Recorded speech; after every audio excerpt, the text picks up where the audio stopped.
Hello friends, welcome back to your own YouTube channel ask your gynaecologist. मैं doctor Sonal Parihar आज आपके लिए जो वीडियो लेकर आई हूँ उसका टॉपिक है मेंस्ट्रुअल इररेगुलरिटीज, यानी कि पीरियड्स का अनियमित होना।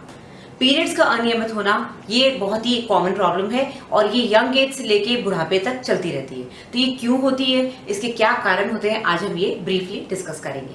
Number 1, age. अब एज के जो एक्सट्रीम्स होते हैं, यानी कि जब छोटे बच्चे कोई 12-13 साल की जो टीन एज होते हैं उनको जब पीरियड स्टार्ट होते हैं, और जो लेडीज रजोनिवृत्ति यानी कि मीनोपॉज की तरफ जाती हैं आफ्टर 40-45, उनमें ये प्रॉब्लम्स ज्यादा होती हैं। एक्सक्यूज मी, आपने क्या मेरा पुराना वीडियो देखा जिसमें मैंने एडोलेसेंट के ऊपर एक पूरा बनाया कि एडोलेसेंट एज में क्या प्रॉब्लम्स होती हैं? अगर आपने नहीं देखा है तो प्लीज जाइए मेरे चैनल को सब्सक्राइब करिए और उसमें सारे वीडियोस देखिए। उसमें आपको इसके बारे में डिटेल्स में पता चलेगा कि एज के अकॉर्डिंग मेंस्ट्रुअल इररेगुलरिटीज क्यों होती है।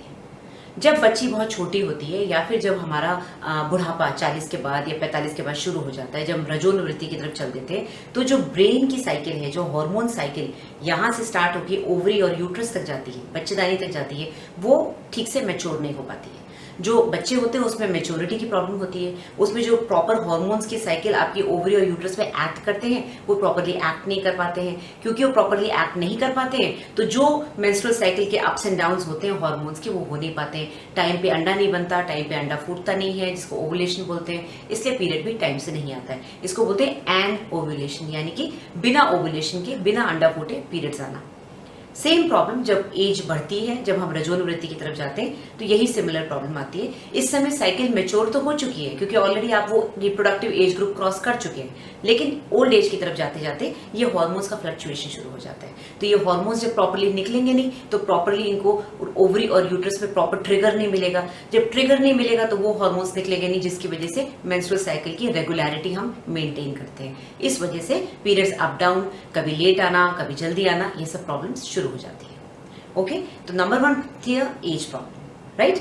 सेकेंड जो कॉज होता है, जो मोस्ट इंपॉर्टेंट कॉज है जिसकी वजह से मैक्सिमम लेडीज डॉक्टर्स के पास जाती है, वो है हार्मोनल प्रॉब्लम।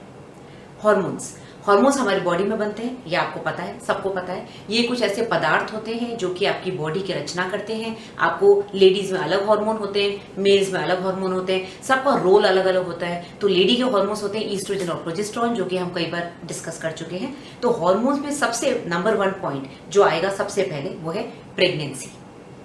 आप मान के चलिए, जब भी आप किसी डॉक्टर के पास जाएंगे, गायनेकोलॉजिस्ट के पास जाएंगे, आप उसको बोलेंगे कि मेरे पीरियड्स रेगुलर नहीं आ रहे हैं मैडम, जल्दी जल्दी आ रहे हैं या लेट आ रहे हैं, बंद नहीं हो रहे हैं, कुछ भी इररेगुलरिटी आप बताएंगे, सबसे पहले डॉक्टर आपका प्रेगनेंसी टेस्ट कराएंगे। भले ही आप मैरिड हो, भले ही आप अनमैरिड हो, भले ही आपकी नसबंदी हो चुकी हो, फिर भी डॉक्टर सबसे पहले ये चेक करेगी कहीं आपको प्रेगनेंसी तो नहीं है। क्योंकि अगर आप प्रेग्नेंट हैं तो आपका लाइन ऑफ ट्रीटमेंट बिल्कुल अलग हो जाता है।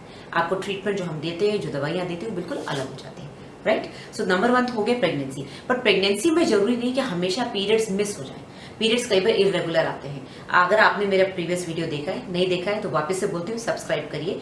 प्रेगनेंसी में यानी कि अर्ली प्रेगनेंसी में क्या साइंस एंड सिम्टम्स, क्या क्या प्रॉब्लम्स हो सकती हैं, उसमें ये एक प्रॉब्लम डिस्कस करी गई है कि इररेगुलर मेंसेस, पीरियड्स आते हैं, हल्के आते हैं या फिर अनियमित हो जाते हैं। पेशेंट को पता ही नहीं चलता कि पीरियड मिस हुआ है और उसको प्रेगनेंसी हो गई है। उसको लगता है मेरे तो पीरियड्स ही सही नहीं आ रहे, महीने में 2 बार आ रहे हैं, पिछली बार भी आया था, हल्का आया था बट मैंने ध्यान नहीं दिया, मुझे लगा पीरियड ही था। तो पीरियड्स जो है इररेगुलर हो सकते हैं अगर आप प्रेग्नेंट हैं, या तो अंदर ही अंदर अबॉर्शन हो गया है, केमिकल अबॉर्शन हो गया है, या फिर बच्चा सही में ठहर गया, बच्चा पनप रहा है, आपको पता ही नहीं चल रहा है। ओके, हार्मोनल कॉजेज में सबसे नंबर 1 पॉइंट हो गया प्रेगनेंसी। नंबर 2 जो मोस्ट इंपॉर्टेंट कॉज है वो है पीसीओडी। अभी जो पिछले 4 वीडियोस आए हैं इस वीडियो से पहले, वो सब पीसीओडी पे थे। PCOD part 1, part 2, part 3 and part 4। PCOD है पॉलीसिस्टिक ओवेरियन डिजीज। जाइए वीडियोस को देखिए, स्क्रॉल करिए, सारी वीडियोस बहुत अच्छे से बनाए गए हैं। उसमें आपको पता चलेगा ये सिंड्रोम क्या होता है और इससे बचने के लिए हम क्या कर सकते हैं। इस सिंड्रोम की वजह से क्या पीरियड्स में प्रॉब्लम आ सकती है। बहुत ही कॉमन सिंड्रोम है, 10 में से 1 लेडी को ये पक्का होता है। तो नंबर 2 कॉज अगर हम बोले हार्मोनल तो वो होगा पीसीओडी, जिसमें कि पीरियड्स जनरली इरेगुलर होते, जनरली लेट आते हैं, 2-3 महीने, 4 महीने, 6 महीने से आते हैं। ओके, नंबर 3 कॉज जो कि मैं इस हिसाब से बता रही हूँ आपको जो जितने कॉमन है। तो सबसे कॉमन प्रेगनेंसी हो गया, सेकेंड हो गया पीसीओडी, थर्ड जो कॉमनली चीज देखी गई है वो है थायराइड प्रॉब्लम्स। थायराइड अगेन बहुत ही कॉमन प्रॉब्लम है लेडीज में आजकल, बिकॉज स्ट्रेसफुल लाइफ है, स्ट्रेस की वजह से थायराइड हो रहा है लोगों को। हाइपो और हाइपर दो तरह के थायराइड होते हैं, एक होता है थायराइड हार्मोन की कमी, एक होता है थायराइड हार्मोन ज्यादा बनना। हाइपो यानी कि थायराइड हार्मोन की कमी, ये ज्यादा कॉमन है। हाइपोथायरॉयडिज्म से बहुत सारी लेडीज ग्रसित हैं। इसमें बस एक टैबलेट रोज की लेनी होती है। आपका डॉक्टर आपको बताते हैं कितने मिलीग्राम की आपको टैबलेट लेनी है, 25, 50, 12.5, 62.5, जितनी भी आपकी स्ट्रेंथ आपकी बॉडी को सूट करती है, एक टैबलेट रेगुलरली जिंदगी भर लेनी होती है, बिना डॉक्टर से पूछे कभी बंद ना करें। थायराइड प्रॉब्लम चाहे हाइपोथायराइड हो चाहे हाइपर थायराइड हो, इसमें इरेगुलर मेंसेस की शिकायत हो सकती है। ओके, अब आते हैं नंबर 4th कॉज पे, जो कि काफी कॉमन है आफ्टर थायराइड, वो है हाई प्रोलैक्टिन। प्रोलैक्टिन एक ऐसा हार्मोन है जो कि आपके ब्रेन से सिक्रेट होता है और इसका एक ही काम होता है, ये आपके ब्रेस्ट में मिल्क लाने का काम करता है। जब आपको बच्चा होने वाला होता है तब इस समय आपकी ब्रेस्ट इतनी हैवी हो जाती है, बच्चे के होते ही आपके ब्रेस्ट में 1-2 दिन के अंदर दूध आना शुरू हो जाता है। ये इस हार्मोन की वजह से है। ये हार्मोन प्रेगनेंसी में बढ़ जाता है और जब आप बच्चे को दूध पिलाती हैं तब ये और ज्यादा बढ़ जाता है। किसी किसी लेडी में जिनको कि बच्चा नहीं है पेट में, या फिर जो दूध नहीं भी पिला रही है, उनमें भी कभी कभी कुछ ना कुछ डिस्टर्बेंस की वजह से ये हार्मोन बढ़ जाता है, जिसको बोलते हैं हाइपर प्रोलैक्टिनीमिया। ऐसे केसेस में जब हम प्रोलैक्टिन का टेस्ट करते हैं तो जो नॉर्मल लेवल होना चाहिए बॉडी में 29 to 30, उससे बहुत हाई आता है। घबराने की कोई बात नहीं है, ये बहुत जल्दी दवाई से कंट्रोल हो जाता है। किसी किसी लेडी में हाई प्रोलैक्टिन की वजह से ब्रेस्ट में से मिल्क आना शुरू हो जाता है। कई बार यंग लेडीज, यंग लड़कियां जो कि मैरिड भी नहीं हुए हैं, उनमें भी ये प्रॉब्लम देखी गई है। इसके लिए बिल्कुल भी ना डरें। ये थोड़ी अजीब सी बात है कि भाई मेरे ब्रेस्ट में से दूध कैसे आना शुरू हो गया, बट ये इजीली दवाई से कंट्रोल हो जाता है। 1 या 2 महीने के अंदर ये ट्रीटमेंट लेते ही एकदम वापस नॉर्मल हो जाता है। ओके, तो number 1 pregnancy, number 2 PCOD, number 3 thyroid and number 4 high prolactin. अब आते हैं 5th हार्मोनल कॉज पे, जो कि इतना कॉमन नहीं है बट फिर भी आपको पता होना चाहिए, वो है डायबिटीज। डायबिटीज में बहुत तरह की प्रॉब्लम्स होती है, बट डायबिटीज में कभी कभी पीरियड्स भी ऊपर नीचे हो सकते हैं। तो जब भी आप डॉक्टर के पास जाएंगे, आपका ब्लड शुगर टेस्ट पक्का होगा।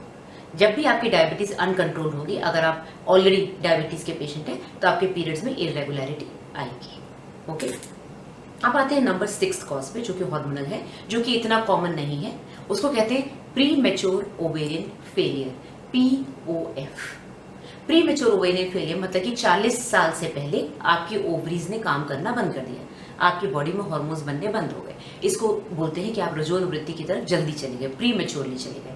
क्योंकि रजोनिवृत्ति, जो कि नेक्स्ट वीडियो बहुत जल्दी आप देखेंगे, रजोनिवृत्ति की एज होती है 40 साल के बाद। 40 से लेकर 55 साल तक की लेडी में कभी भी रजोनिवृत्ति आ सकती है। उससे पहले अगर ये आ गई प्री मैच्योर ओवेरियन फेलियर, तो इसमें वही सारे सिम्टम्स शुरू हो जाएंगे जो कि एक मेनोपॉजल लेडी को होते हैं, यानी कि आपके पीरियड्स इरेगुलर होने शुरू हो जाएंगे, जो कि मैंने पहले बताया था, एज रिलेटेड मेंस्ट्रुअल इरेगुलरिटी।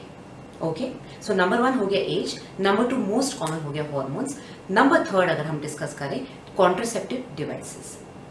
जितनी भी लेडीज मैरिड हैं और डॉक्टर के पास जाती हैं, किसी ना किसी तरह का कॉन्ट्रासेप्शन यूज करती हैं, चाहे वो कॉपर्टी हो, चाहे वो ओरल कॉन्ट्रासेप्टिव पिल्स हो, या फिर कई बार लगातार लेने वाली पिल्स आती है जिसको हम ओनली प्रोजेस्टेरॉन पिल्स बोलते हैं, या फिर आप कोई इंजेक्शन लगवा रहे हैं जैसे DMPA, IM इंजेक्शंस लगते हैं 3-3 महीने से। कोई भी कॉन्ट्रासेप्टिव पिल आपके पीरियड्स को इरेगुलर कर सकती है। जनरली ये चीज देखी गई है कॉपर्टीज में, जो कि अगर मेरे प्रीवियस वीडियो अगर आपने देखा हो, मैंने इसमें बताया था कि IUCD यानी कि कॉपर्टी लगाने के बाद क्या क्या साइड इफेक्ट्स हो सकते हैं। नहीं देखा है तो देखिए, आपको पता चलेगा कि इससे क्या क्या प्रॉब्लम्स होती है। सेकेंड कॉमन कॉज जो कि कॉन्ट्रासेप्टिव की वजह से, जिसकी वजह से पीरियड्स इरेगुलर हो सकते हैं, वो है इंजेक्टेबल कॉन्ट्रासेप्टिव्स, जैसे कि DMPA। आप डॉक्टर के पास कई बार जाते हैं, आप उनको बोलते हैं मेरे को इंजेक्शन चाहिए कि बच्चा ना हो, तो 3-3 महीने के इंजेक्शन लगते हैं जो कि IM लगते हैं हर 3 महीने पे। इससे पीरियड्स या तो बिल्कुल रुक जाते हैं, या फिर पीरियड्स स्पॉटिंग की तरह महीने में या 2 महीने में 3 महीने में कभी एक बार दिख जाते हैं। इसको बोलते हैं ब्रेक थ्रू ब्लीडिंग। तो पीरियड्स इरेगुलर हो जाते हैं, और ये जनरली जब आप प्रोजेस्टेरॉन ओनली हार्मोन लेते हैं तब ऐसा होता है। प्रोजेस्टेरॉन ओनली हार्मोन्स या तो आप इंजेक्शन के रूप में लेते हैं या फिर आप टैबलेट्स के रूप में लेते हैं। ऐसी टैबलेट्स को आप बीच बीच में ब्रेक करके नहीं लेते, इनको लगातार लेते हैं। जो OCPs जो 21 डेज की पिल्स होती हैं, उसमें ईस्ट्रोजन और प्रोजेस्टेरॉन दोनों होता है, उसमें ये चांसेस कम होते हैं कि आपके पीरियड्स इरेगुलर हों। बट अगर आप ठीक से नहीं लेंगे, बीच में भूल जाएंगे, तो ये प्रॉब्लम उसमें भी आ सकती है। तो आज हमने 3 कॉजेज डिस्कस करें, age, hormone and contraceptive devices, यानी कि गर्भ निरोधक डिवाइसेस जो भी हम यूज करते हैं, गोलियां, इंजेक्शन या कॉपर्टी। नेक्स्ट वीडियो में हम डिस्कस करेंगे और कॉजेज 3-4 जिसकी वजह से पीरियड्स अनियमित हो सकते हैं। आज के लिए इतना ही। अगर आपको कोई भी सवाल है तो आप मेरे YouTube चैनल पे इनबॉक्स करिए, उसका जवाब आपको पक्का मिलेगा। टिल देन आप मेरे को इंस्टाग्राम हैंडल पे भी फॉलो कर सकते हैं, sonal.parihar.33। सो आज के लिए इतना ही। Take care, bye bye for now, bye.